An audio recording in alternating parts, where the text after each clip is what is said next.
File this one under more useless sanctions. So now Russia is imposing, quote, retaliatory sanctions against Joe Biden, some of his top administration officials, Hillary Clinton, and Biden's son, Hunter. Oh boy, it looks like Hunter won't be getting paid for his pricey paintings. These sanctions sound as pointless as the ones on Russian diamonds, seafood, and vodka, or as pointless as Ukraine signing an agreement to give up their nuclear weapons for security and sovereignty, only to have Russia treat that 1994 treaty as nothing but a piece of toilet paper. Let's bring in Brigitte Gabriel, chairman of Act for America and the author of this book, Rise. Brigitte, thank you for joining us. So let's start with these sanctions. There's your book. Let's start with the sanctions. They're going to sanction Biden and Hunter. What does that even mean? Oh, it's useless, but it just means basically that this is an escalation in the situation.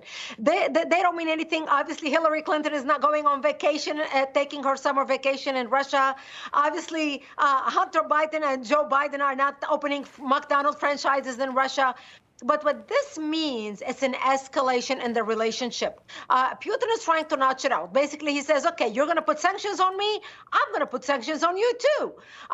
It's basically him saving face, trying to play the big guy. I'm your equal. I'm going to sanction you just like you sanctioned me.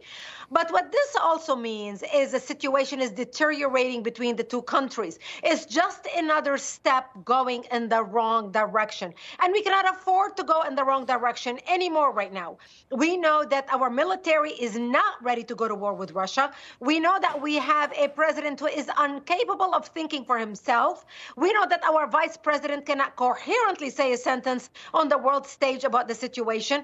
We're not in any situation to go into a confrontation with Russia. So I'm just thinking about this as we're speaking. Putin sanctioned Hillary Clinton and Biden, but not Trump. That's kind of interesting, no?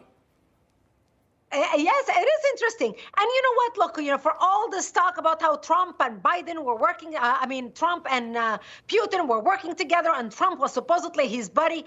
How come Putin did not attack Ukraine under Trump? I mean, if Trump was his friend, how come didn't he move when Trump was president? If they were friends, maybe Trump wouldn't have put sanctions on them. This goes to show you the nonsense about that. The left is not even bringing up this point. Putin would have never even dared attack Ukraine under Trump. The whole world will be safer. But obviously it is not, and this is a joke.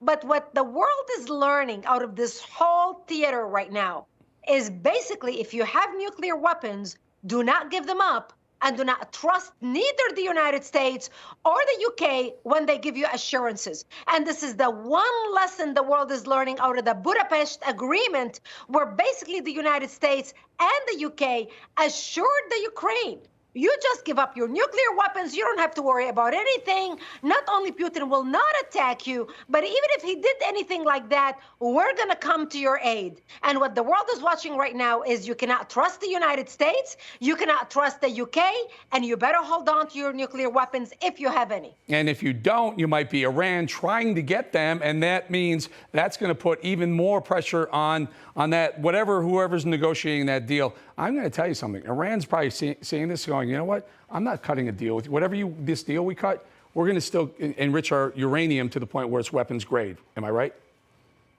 Absolutely. And definitely they do not know that Biden is going to stop them. Biden doesn't have the will to stop them. Biden is bringing in Russia to negotiate with Iran. What a joke. So the Iranians know this is their window of opportunity for the next 3 years to advance and enrich as much as they can. They don't have to abide by any agreement. They don't have to abide by any sanctions. Not that stopped the Iranians. The sanctions under Trump stopped the Iranians. But as much as Russia was eyeing Ukraine, now Iran is eyeing Lebanon. They can do it through Syria. I mean, obviously, there is a route. There's a conduit for the Iranians to get into Lebanon. Obviously, they control Hezbollah, who controls Lebanon. And then they will have a point on the Mediterranean. And then, of course, China is eyeing Taiwan. And actually, they are watching the reaction of the United States and NATO to the way now they are reacting to the Ukraine. Because this is telling Iran as well as China what America and the rest rest of the world are going to do if neither Iran or China step into Taiwan or Lebanon.